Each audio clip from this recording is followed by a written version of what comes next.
as seamlessly as possible. Here we are.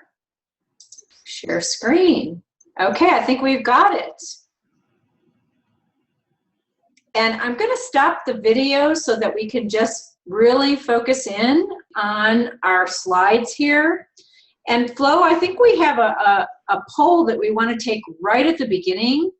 So Yes. if you could put that poll up, because I want to see who's on the line and where we're at. Okay, here it is. I've launched the poll. Okay, so the poll is, are you currently offering group coaching in your practice?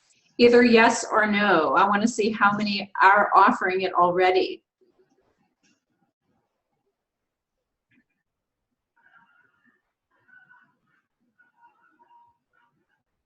And it looks like we can't vote, Flo, huh? Yes, they are voting now. Now it's showing that yes, 39%, no, 61%. Okay, fantastic. So there are a bunch that are already doing this, but there are also a large group that aren't. So one of my intentions today is to help you see how easy it is to offer group coaching. That's one of my intentions. And okay, so there we are. 62% aren't and 38% are. Beautiful. So one of the things I want to start with here is to really thank Flo for all the work that she's done here. There's a lot of stuff that goes on behind the scenes, and I'm very grateful for your organization, Flo. As we come fully present to our training today, I'd like you to sit back and relax and just take a nice deep breath. And I'm going to read a quote that I think is just really true about what we're doing here for group coaching, and I just want you to let this quote wash over you. And it says, "The community is essential, for alone our vision is too narrow to see all that must be seen. Together our vision widens and strength is renewed." So this is the beauty of group coaching, of what you offer to your clients. You offer them a wider vision and renewed strength every time you offer a group. And to me, group coaching is all about creating community. So if you're a seasoned coach, or even if you're just starting out, I'll bet you're someone that loves to be part of a like-minded, like-hearted, and like-souled community. And what better way to do this than to offer group coaching? And I want you to know that I've been a group coach for over a dozen years. It seems like a long time. And I've made just about every mistake you can think of in a group, and I've learned from it. And I really want to shorten your learning curve and make it super easy for you to be the best group coach that you can possibly be. So we will be having a Q&A after the slide presentation. So first of all, I wanted to talk about why offer group coaching. What is the value here? And this is a photo of Mary Wayne Bush, who happens to be a personal friend of mine. And she's the former director of research for the Foundation of Coaching, and she's written the book Coaching for Change. And she says group coaching is one of the hottest offerings that companies are looking for these days. And I was just talking to her a couple months ago, and Flo and I were talking about this as we started. You know, with budgets being tightened in the corporate sector, it's really, they're really looking for group coaching as an affordable option, especially for the mid-level managers. You know, the C-level, it's easier for them to spend for individual coaching, but the mid-level managers, group coaching is very hot for them. And I've also found that it's easier to start life coaching clients in groups too. So group coaching can be a benefit in many different ways. I wanted to talk a little bit about the benefits of group coaching for both life and business coaches. It's a real win-win. It's more affordable for the clients, as we talked about before, and it can be more revenue for the coach. If you have, say, 6 people in a coaching group and you're charging them individually, you can probably make more money than from one client with the same amount of time. So it's so cool because more people get to help, And also, you get to make more money. How many times does that happen? It also creates synergy and massive accountability for the participants. You know, really, if you think about it, the one-on-one accountability that you have as a coach with your one-on-one clients it's very strong. But think of a group, even a small group, as we were talking about before, of 6 participants plus the coach. That's accountability from 6 other people besides the person that is there. So that's really great. And also, it's a gateway to one-on-one coaching. Especially if you're in corporate and you do some work with groups, then you can also move into the one-on-one with people who want even more. So let's look at our next slide. Oh, the benefits for executive coaches, I kind of went over that a little bit. Makes coaching available to mid-level managers. It allows communication around best practices between departments. So especially for the organizations and the executives, a lot of times people are in silos. Different departments are not really communicating with others. So if you can get those managers together and get them communicating, a lot of the best practices, things that they're doing that could be so helpful to others in the organization can be shared. And here's just a little statistic, a little study that I really love. It's almost 20 years old now. It's really a cool thing. The study showed that there was an 88% increase in productivity that occurred with 8 weeks of coaching after a training, compared to 22% with the training alone. Oops. Somehow I think, Flo, I think we might have somebody raising their hand, and something came down on my screen. But anyway, this study, if you'll Google it, is a really good statistic to use when you are selling into corporate. You can say, you know, there was this training and there was a 22% increase. And then with 8 weeks of coaching following the training, there was an 88% increase. That is very, very exciting and could help you get okay, looks like we have a couple people in the chat, and I'm just going to look at this and see.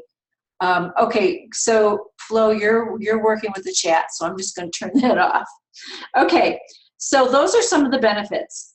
So today we're going to talk about 5 keys to bigger impact and actually more income. I like to add that in because we are here as a profession.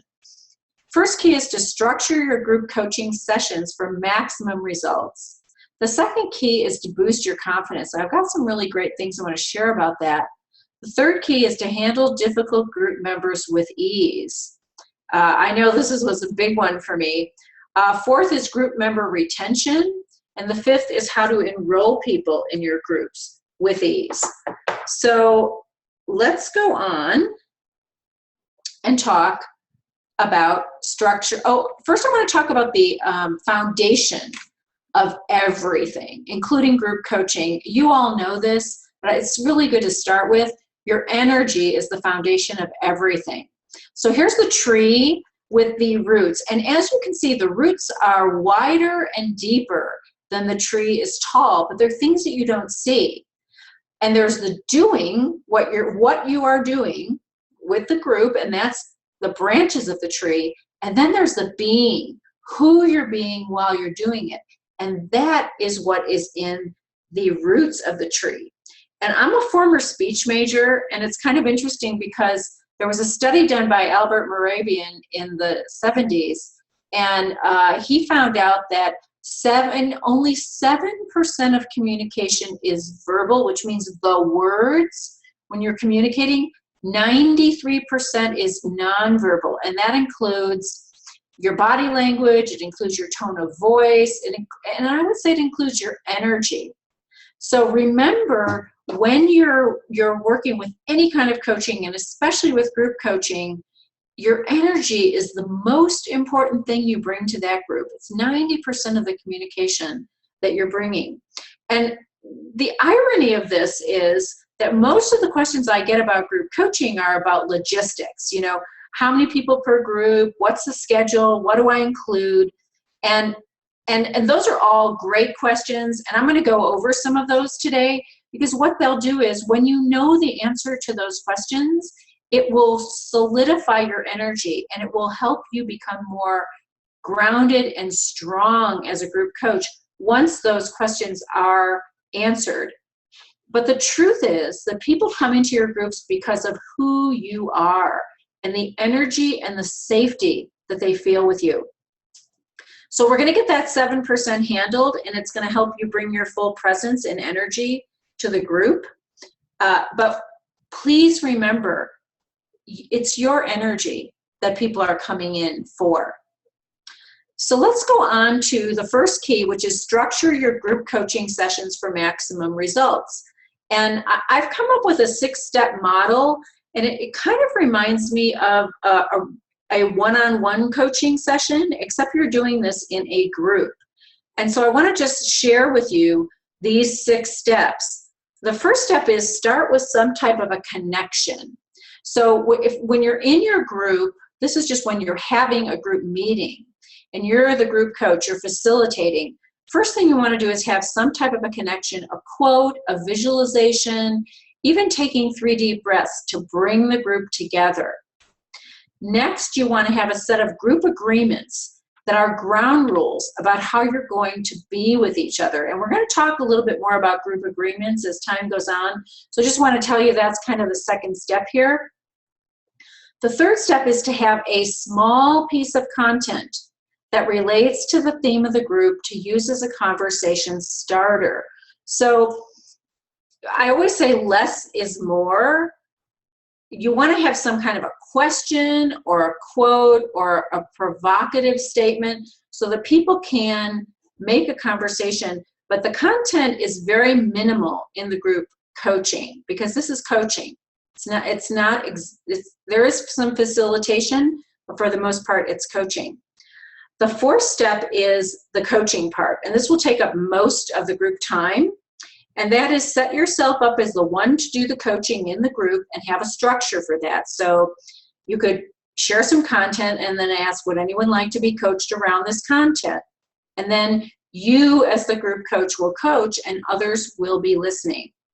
And while others are listening, they're still going to get a lot out of it, of listening to somebody being coached. I'm sure you've heard of this, of borrowed benefits. So if somebody's being coached, they will get the same shift as the person that is being coached just by listening. They'll get that shift in energy.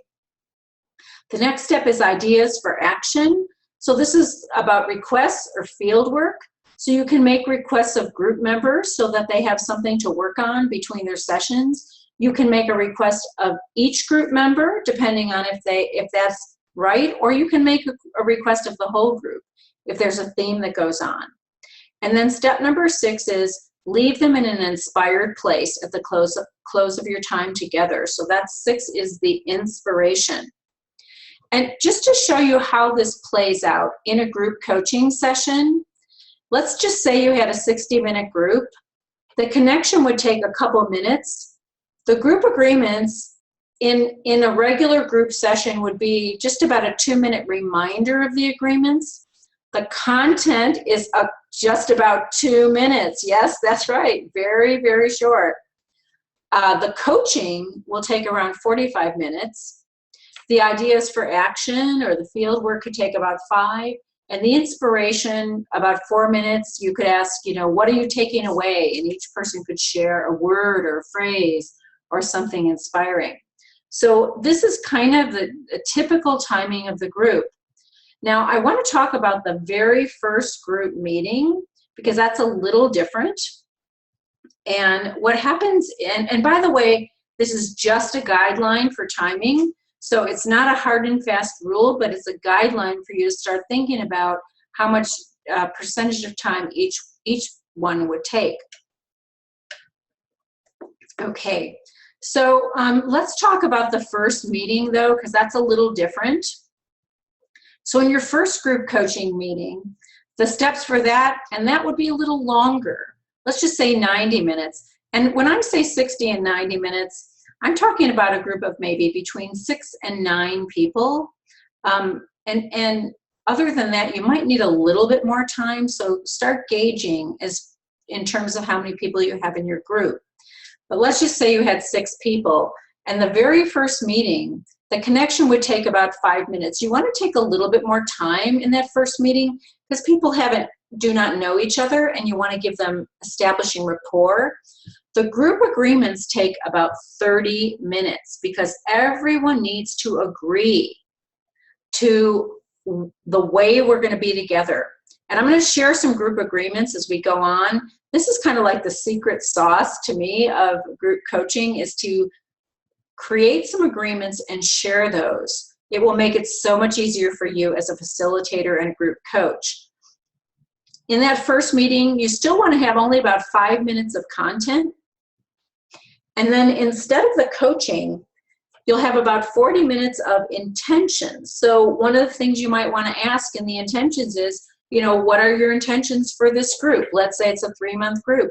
What do you want to receive from the group in 3 months? What do you want to say is true, so that you can get what people are really coming here for and what their goals are.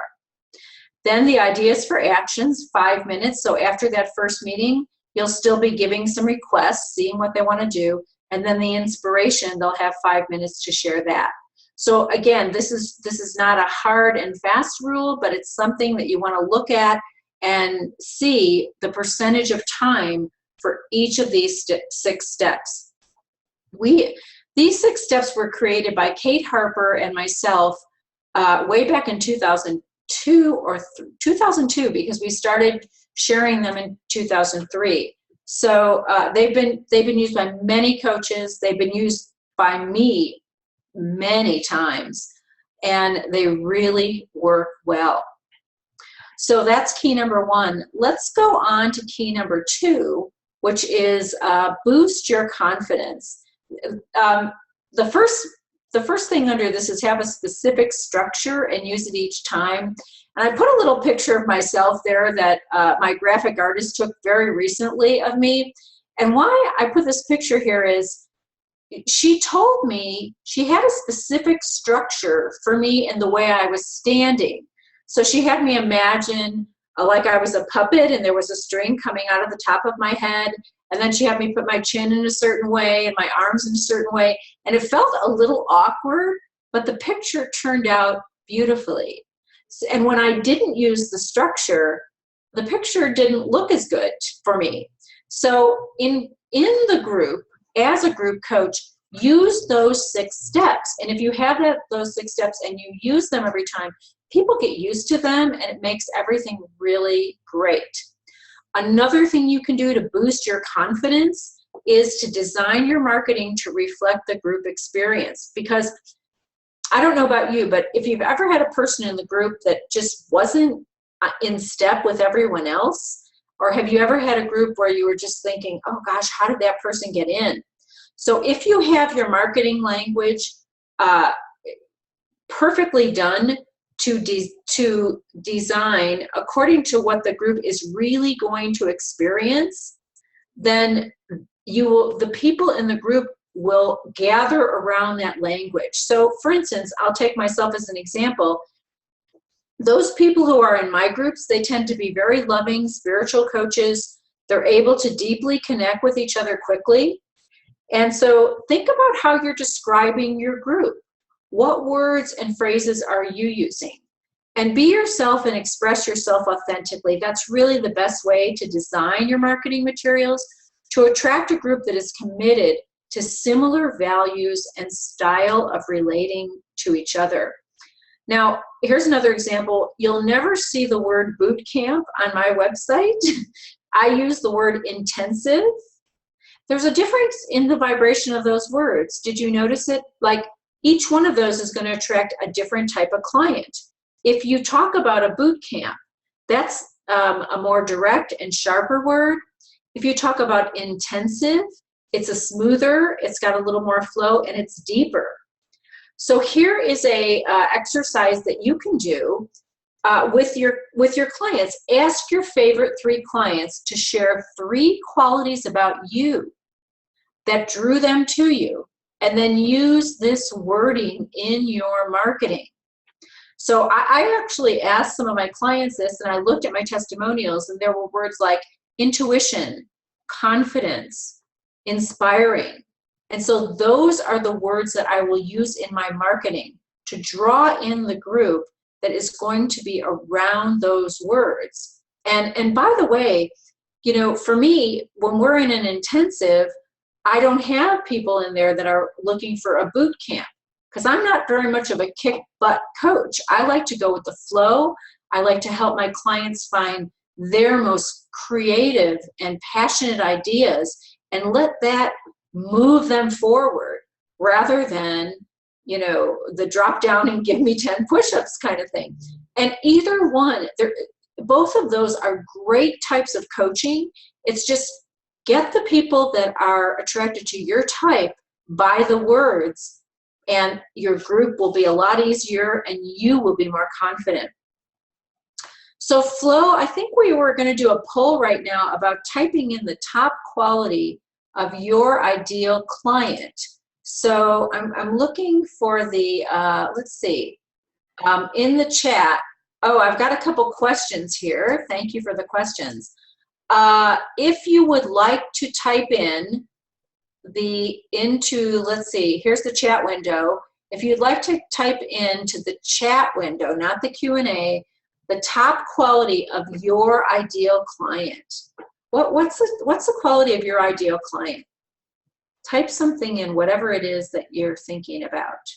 Adventurous, thank you, Tony. And Tony, you're probably adventurous too. Open, thank you, Isale. Passionate, achiever, curious, open, curious, learner, focused, self-reflective, committed, patient, rational, highly intelligent. Wow, willing to be challenged, curious. Okay, so, and thank you all. More and more and more people are typing. So driven, joyful.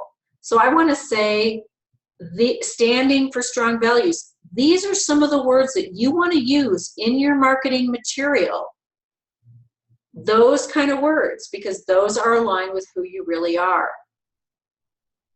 So before we go into the group agreements, I see that there are a few questions. So I'm just going to answer those. There are a couple of questions here. Susan asks, how many people do you feel is a maximum for group coaching? That's a really good question. You know, I think ICF has a maximum group, and I can't remember what the number is. I would say, for me, with one group coach, I would go for maybe 6 to 9 in a 1 hour period, or if you're going in a 90-minute group, you could do a few more, maybe 12. If you have 2 group coaches, if you're doing double facilitation, you can do more. But I would say even starting out, if you had 4 to 6 in a group, to just get your sea legs going and get yourself in the right place, that'd probably be one of the best things. Let's see, we've got more in the chat. Oh, ICF says 8 to 12. Thank you so much. So 8 to 12. So I'm in the ballpark there. Bonnie asked, does the coach choose the topics to be discussed and keep it to a structure, or do you keep it open and let the attendees choose what to talk about? That's a really good question. So I always recommend that you have a topic for your group. So if say you're coming into an organization or corporate, there's a topic, and people will rally around the topic. If you're doing this for your own practice, you'll have a topic or a theme. Some people use a book. So when you market your group, there is a certain topic, theme, or a book or something that everyone is going to gather around, and that also makes it really, really easy. So let me take more questions in a little bit, but we're going to go on to another confidence booster, which to me is probably the superpower of group coaching, and that is group agreements. I want to talk a little bit about group agreements. When you start with a group, if you have a set of agreements and you go over them in the very first meeting, and everyone agrees or amends the agreements, It makes it very easy to handle the group members. It's recommended that that first meeting be longer. You're going to save yourself a lot of time and drama. So there are two types of agreements that I've identified. One is etiquette.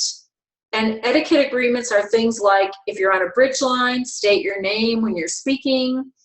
If you're in person, maybe raise your hand if you want to speak. Those are kind of etiquette agreements.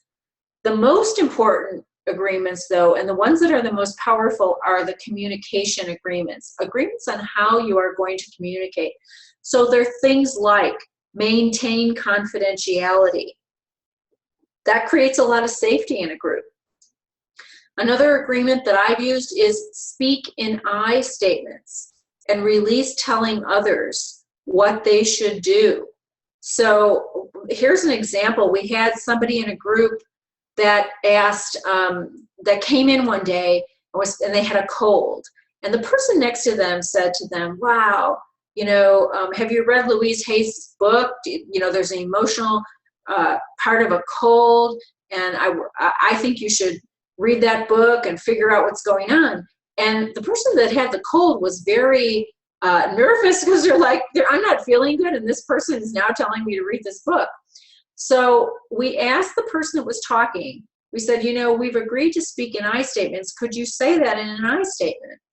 And that person said, well, when I get a cold, I read this book and I look at the emotional components of my cold. And all of a sudden, like, it was so safe because it wasn't about that one person. It was just the I statements created a lot less shoulding, a lot less advice. So that's another group agreement in communication that we use. There's a URL on this page called groupstandards.com.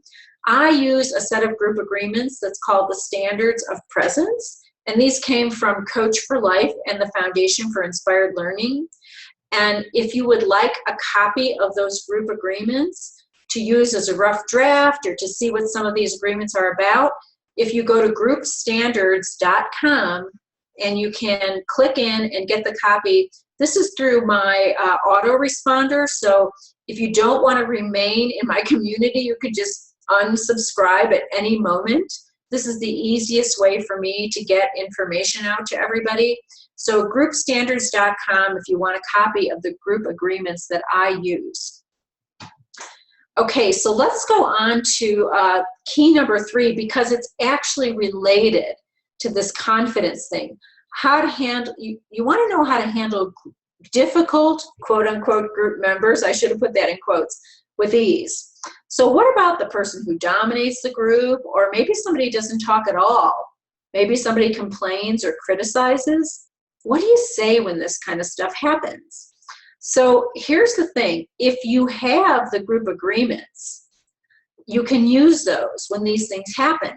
So for the person who dominates the group, there's one agreement that I use that says, I refrain from drawing attention to myself. So if the person has agreed to that in the outset, they're going to be more aware of calling attention to themselves, and they're going to not do that. Just the fact that they tend to dominate, but they've agreed at the outset that they won't, it helps a lot.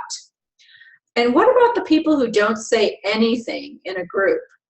Well, you know, the agreement that I just mentioned earlier about I release telling others what they should do or how they should act, that one actually goes for me as a group coach. As you may have guessed, I'm pretty much of an extrovert, so I really enjoy connecting with people, and I tend to talk a lot.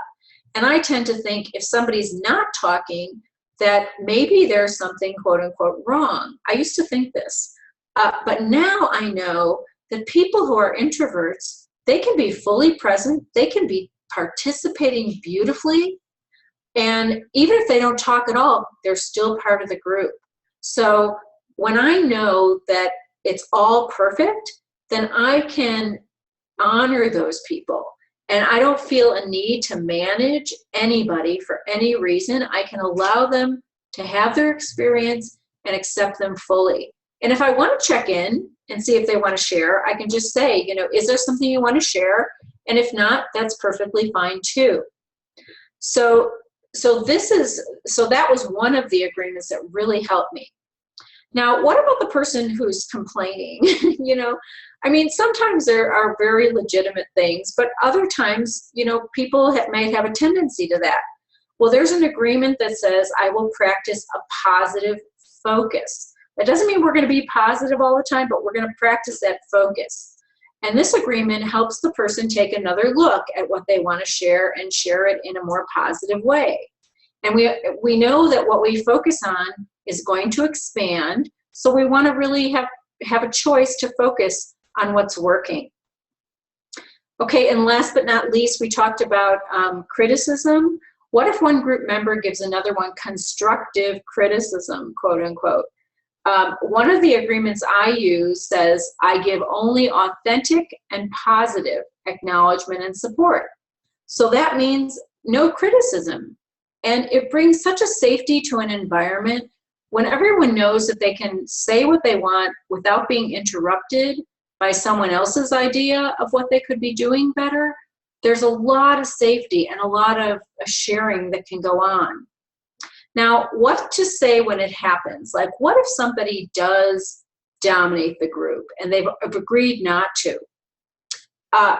There's a whole process that we can take people through.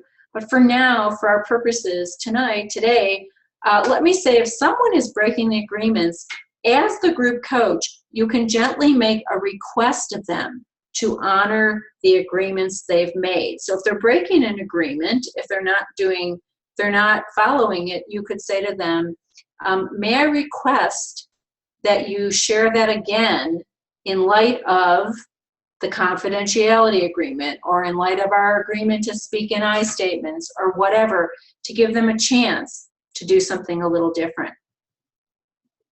Okay, so now let's talk about group member retention, which is the fourth key. And I'm moving through these pretty quickly because I think we have some questions and I really want to be able to have some conversations with you. So what if the group members don't show up for meetings? What if you have, like, let's just say a 6-month group, and after about 2 months, somebody isn't showing up?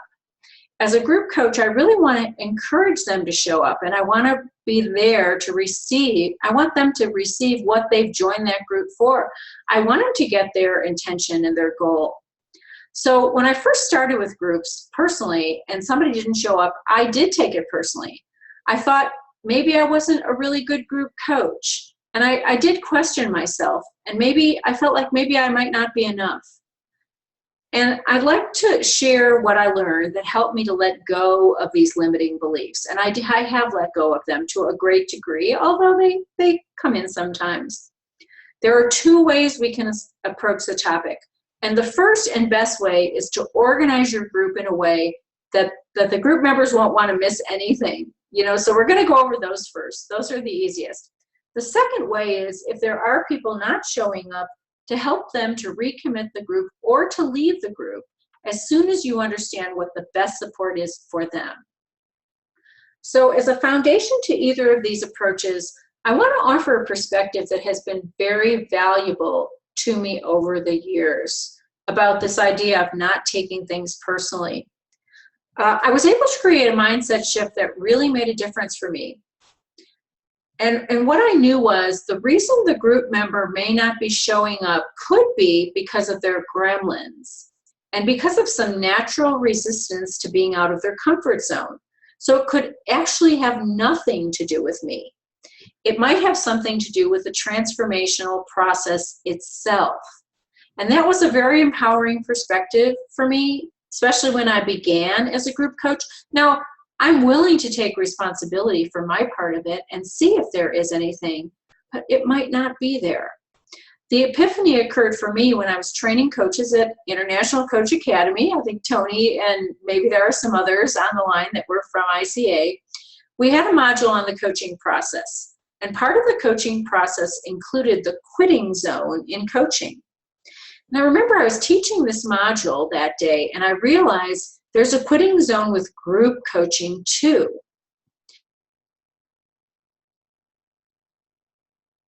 The time in coaching where the breakthrough is just about at that aha moment. The resistance is built up, the gremlins are out in full force, and the client starts to maybe call in late for sessions or maybe miss them completely, and they lose heart and they want to quit.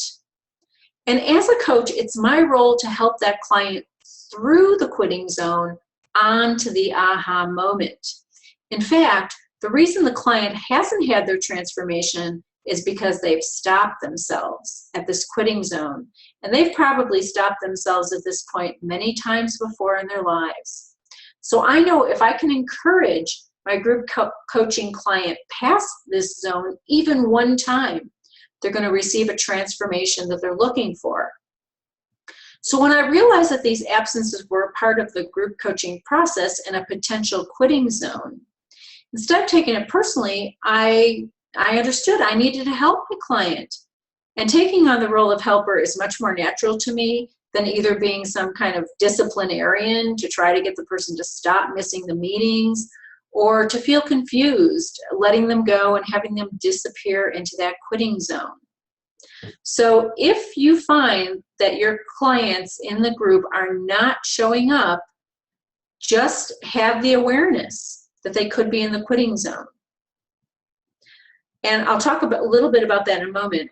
Another way to keep the group coaching members involved is asking them to be of service and creating interest.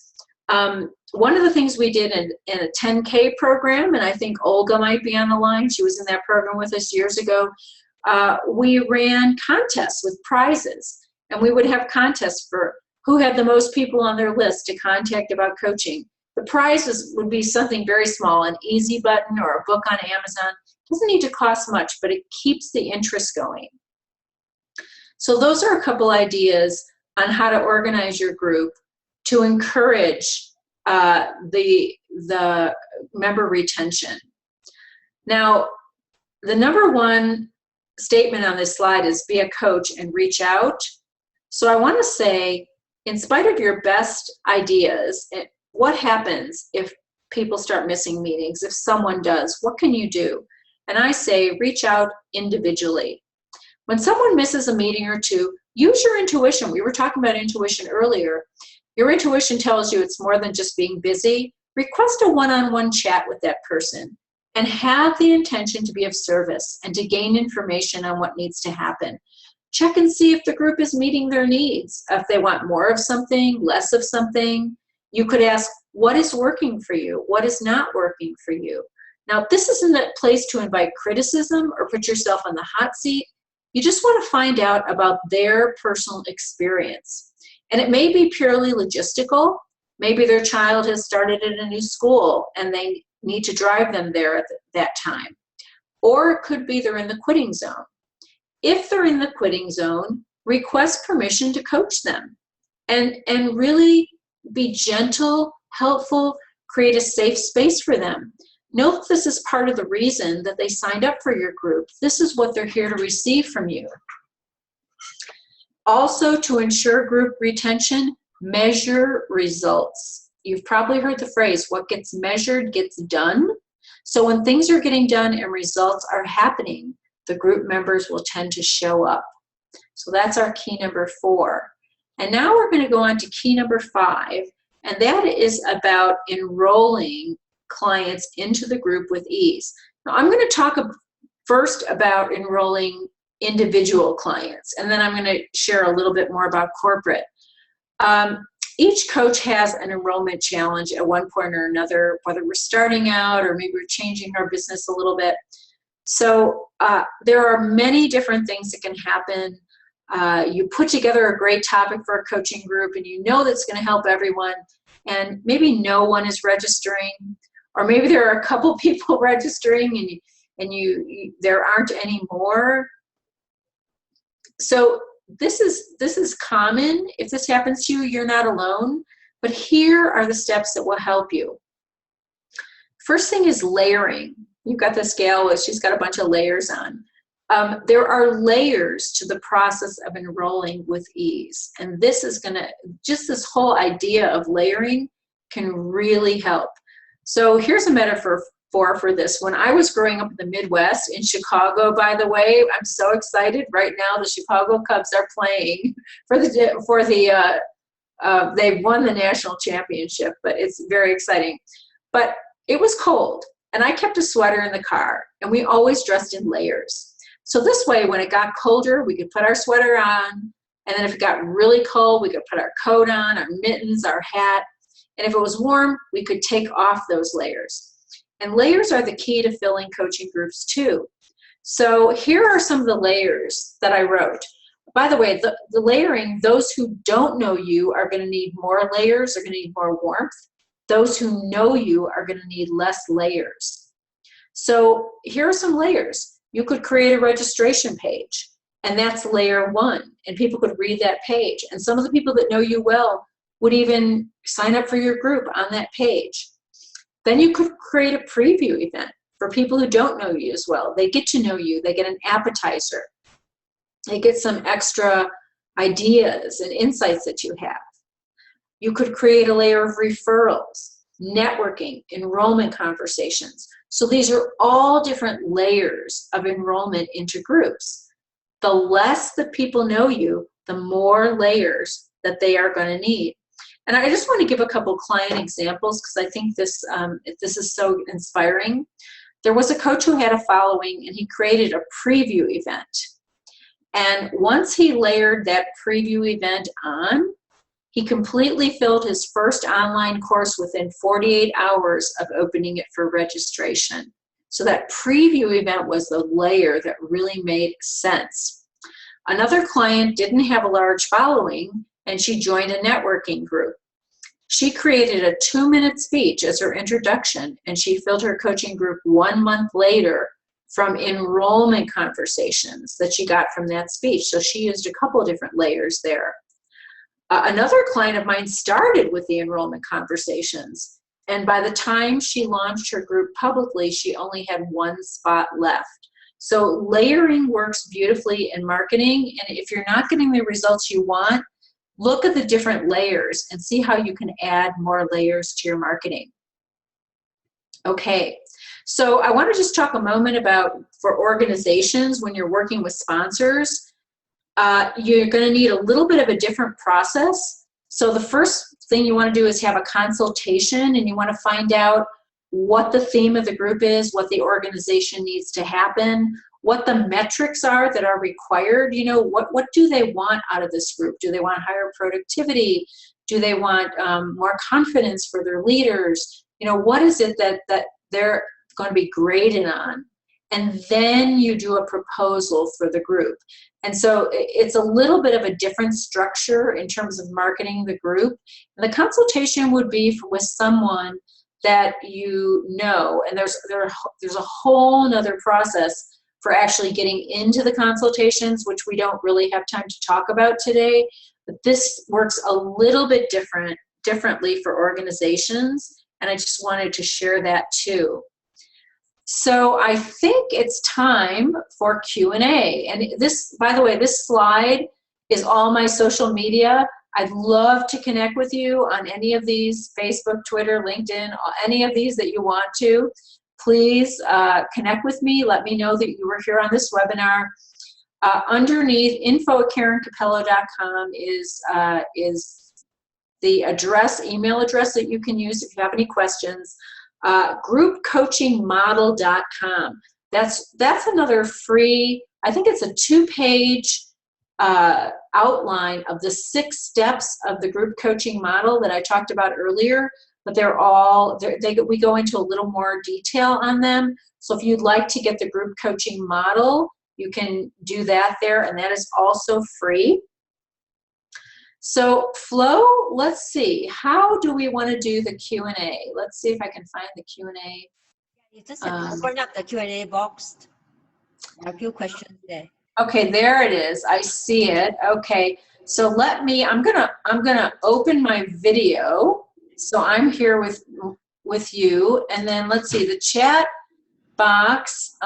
Tony, ICF credentialing allows for up to 15 max for group coaching. So thank you so much, Tony, for clarifying that. So let's see, what is do I have the Q&A box? There it is, there are 5 questions. Okay, so I'm just gonna take these in the order that they are here. Tina asked, do you support that group coaching is coaching one person in a fishbowl or having people chime in with their own questions to the coach at any time? That's a great question, Tina. I think you could do either or. What I've seen as probably some of the most effective is to coach one person in a fishbowl. If you have a group of people that are very, let's just say, high emotional intelligence, they could chime in with their own questions to the coach, but that would be more of a facilitation. So I think if you coached in the fishbowl, if you had that coaching time, that would probably be closer to the group coaching that I've known. So then Sonali asks, how frequently do you think should the group be coached? You know, that's a really good question. I like to do about 3 times a month, and here's why. Sometimes twice a month is not enough to get momentum.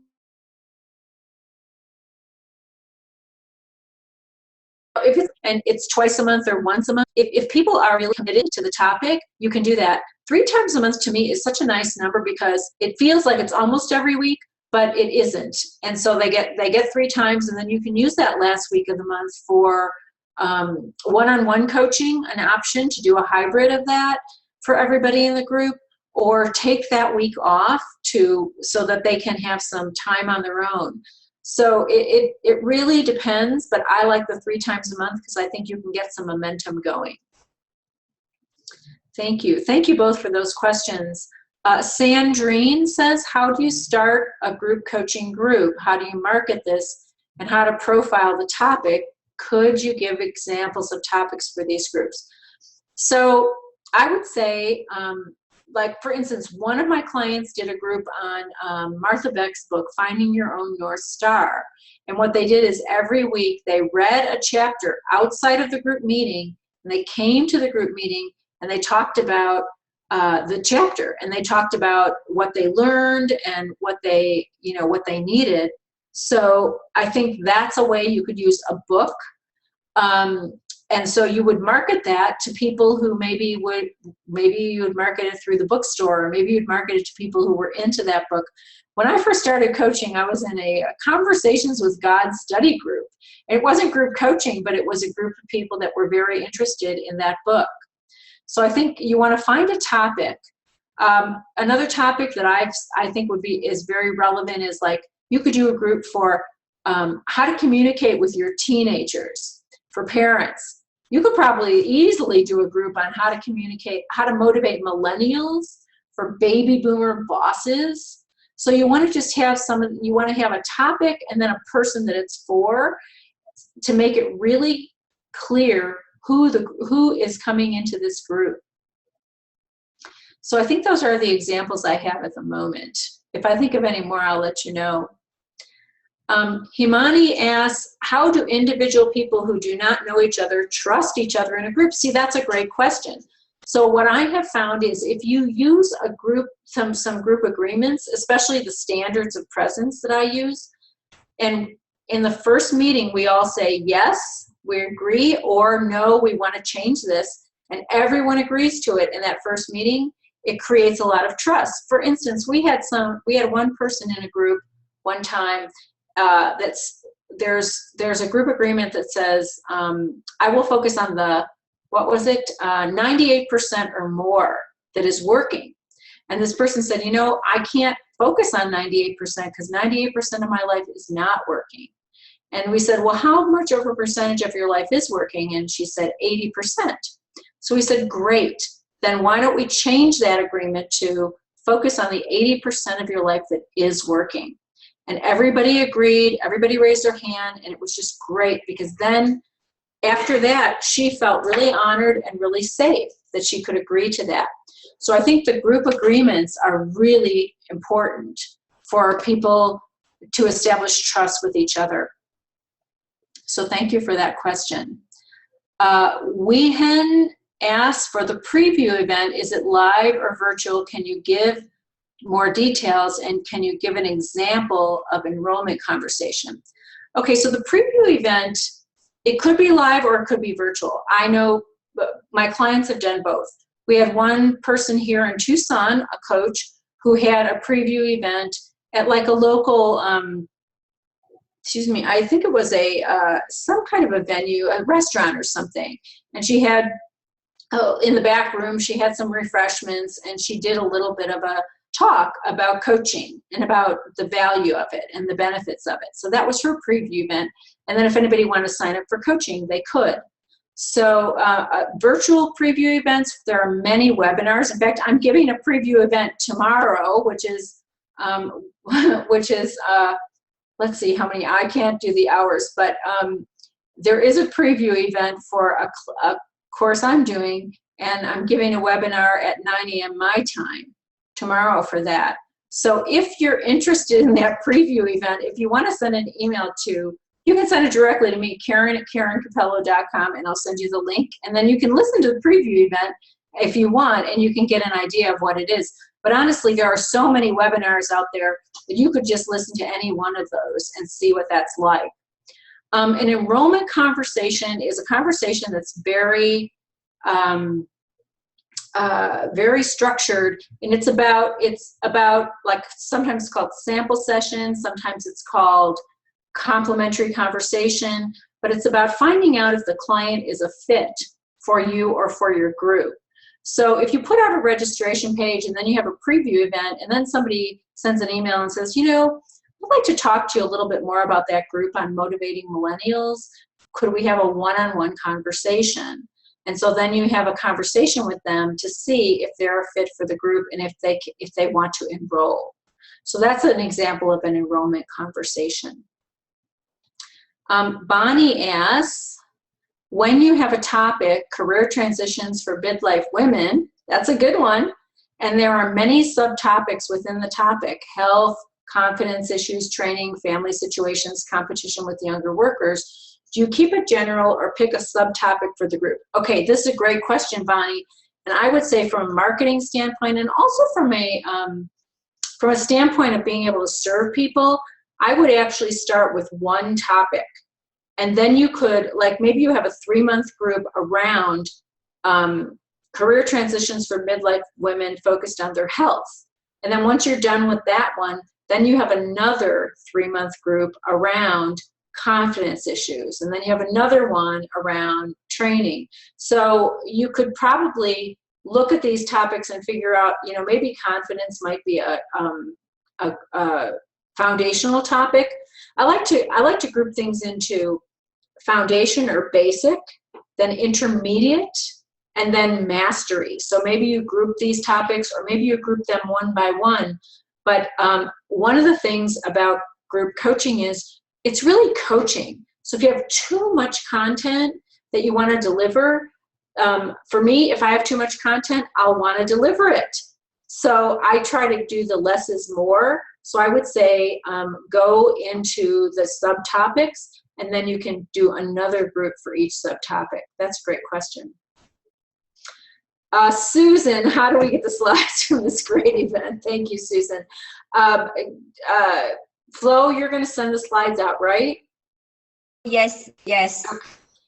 Okay, I will.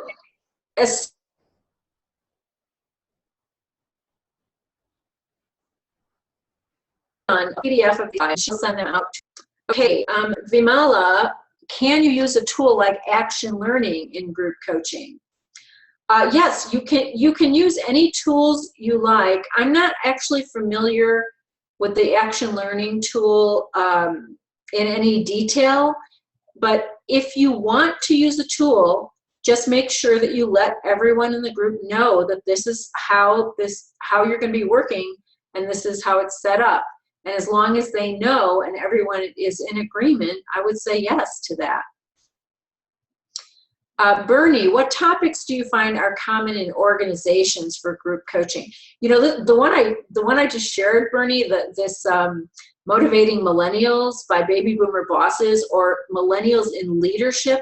this is a huge topic, and I want to say that this is, you heard it here from me.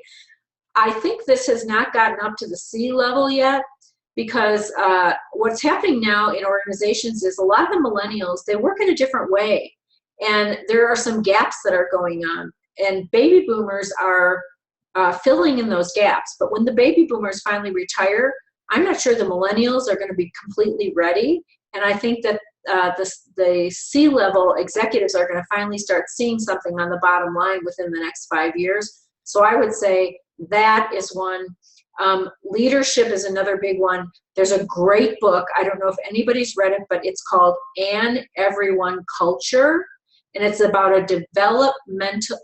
It's about a deliberately developmental organization, and this goes even beyond creating a coaching culture. It's like the leading edge of the leading edge, and we're actually going to do a pilot project here in Arizona at one of the mining companies for this topic.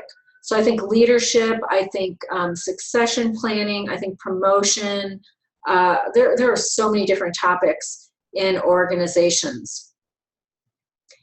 So Susan says, do participants that are not involved in the direct coaching feel they are losing out on the experience? Great question. What I do whenever I coach someone in a group, and even in the beginning of the group, I will always say, sometimes it's better not to be coached. Sometimes it's better to be listening than to be coached, because if you're being coached, you're in the energy of the question. If you're not being coached, you're in the energy of the answer. So if you set it up properly and you let people know that whether you're being coached or not, you're still going to get a lot out of this session. The idea of the borrowed benefits and the energetic shift that you can get just by being present from a coaching session and not having to do all the work, if you set it up and give them the perspective like that, the other participants feel really good about it. That's what I found. The other thing you could do with your groups is you could have a Facebook group on the side, so that when the group is not meeting, that they can actually ask questions or do other things. So in that way, they're not going to miss out, because if they have something they want to ask, they'll have a place to ask it. So thank you, all of you, for these questions. John asks, what's the difference between group coaching and team coaching?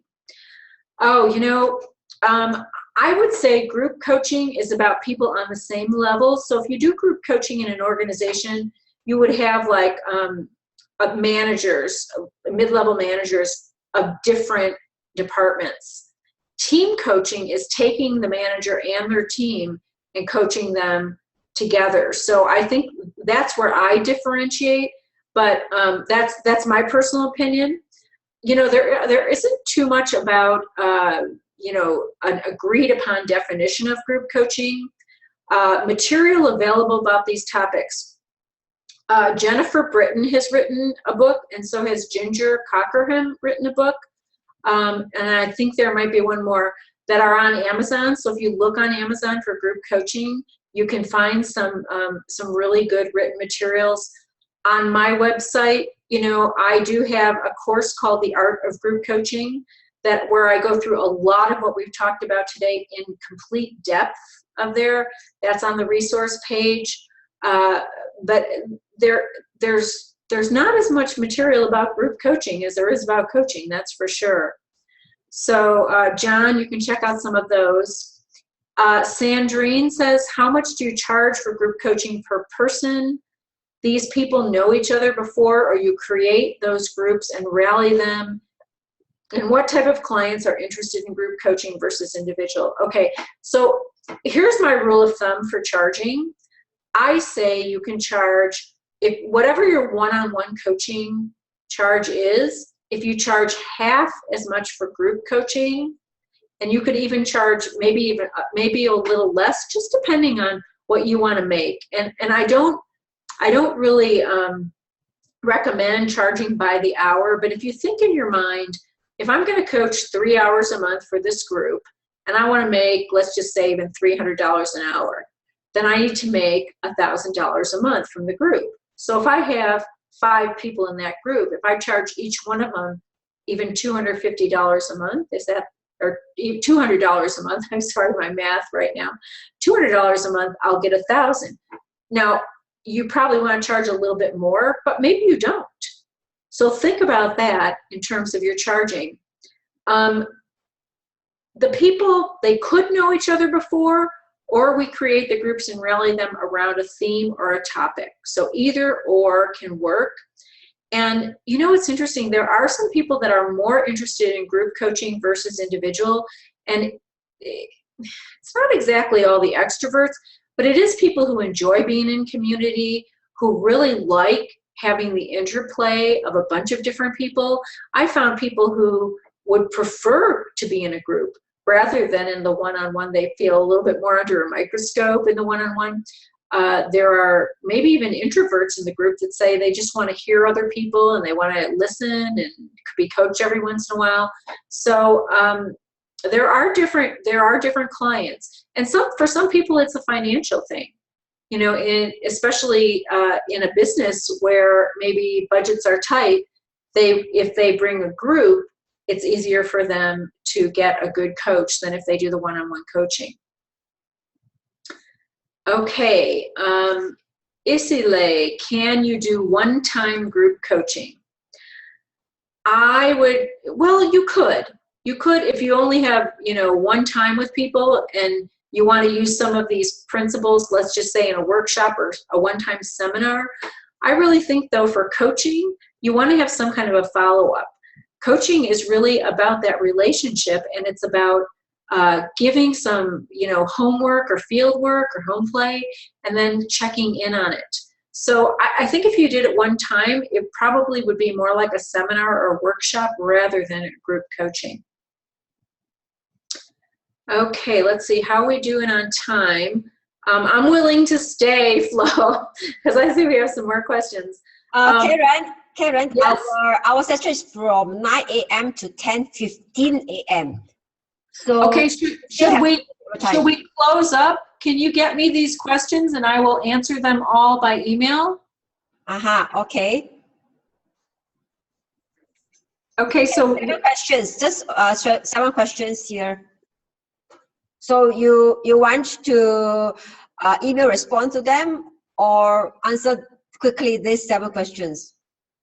It looks like we have a bunch. It looks like we have a bunch of questions. If we have 6 participants in the group, do we have to complete the whole 6 to be coached before we can conclude the session? No.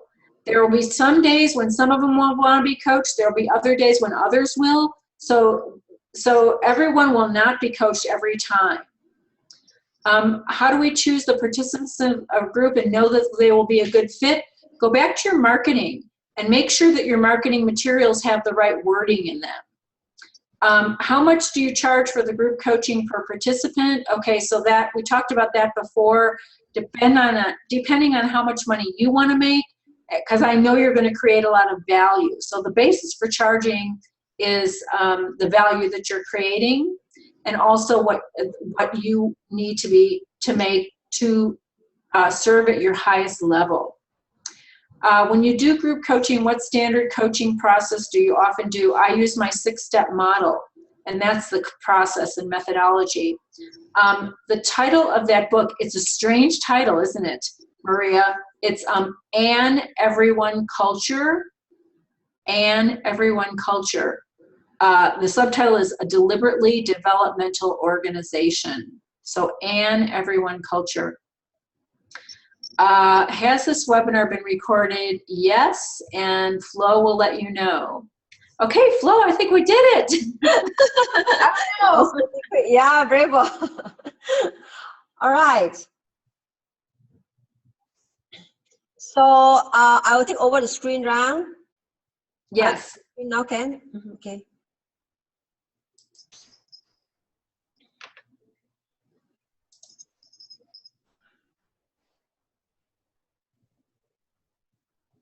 Do you have a screen, Flo? Yes, I have it now. Fantastic.